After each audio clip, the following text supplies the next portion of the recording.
Imagine trying to sleep, but every night someone taps on the wall right behind your head.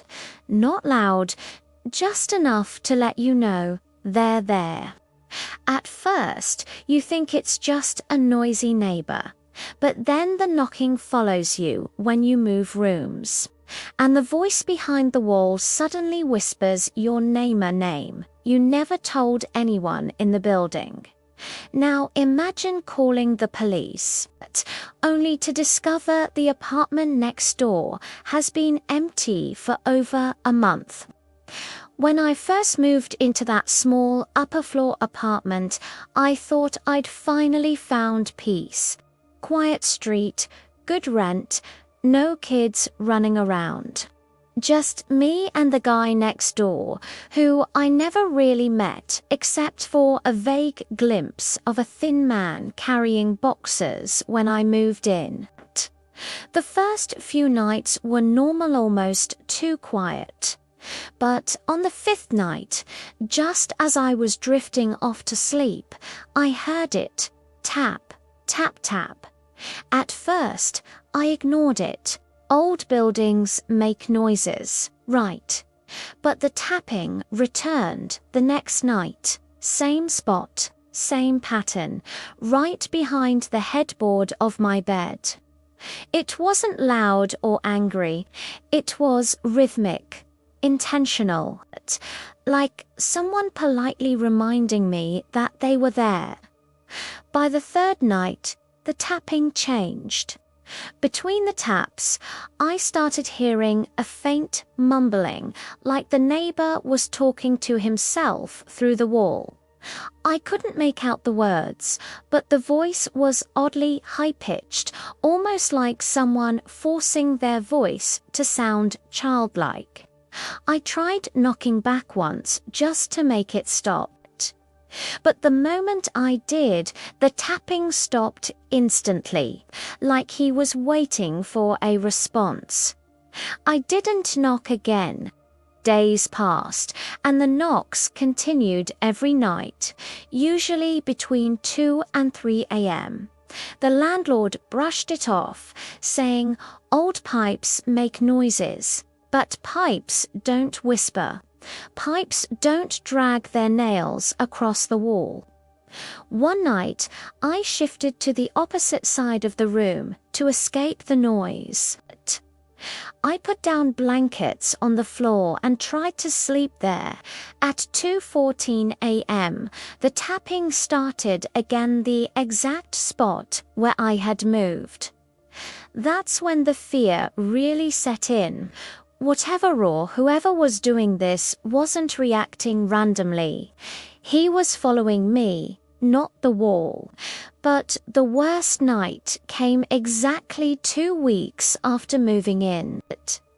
I woke up at 3 a.m. to a new sound, script, long, dragging scratches along the wall. Slow, deliberate, unhurried. I sat up, heart pounding. The scraping stopped.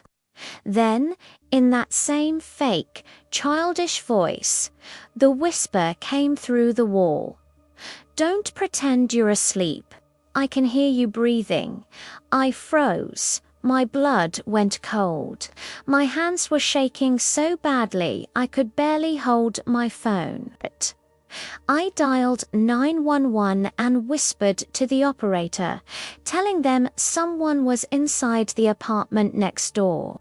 While I waited, the voice whispered again, this time, closer, lower. "Why did you move away from the wall?" I ran outside and waited on the street until the police arrived. They knocked on the neighbor's door. No one answered. Eventually, the landlord came with a spare key.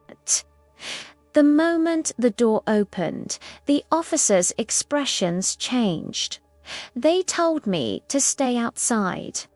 I could see their flashlights moving through empty rooms. After a few minutes, one officer came out and said the words that made my stomach twist. "There's no one living here." I told him that wasn't possible.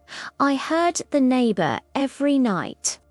I heard him tapping, talking, scraping.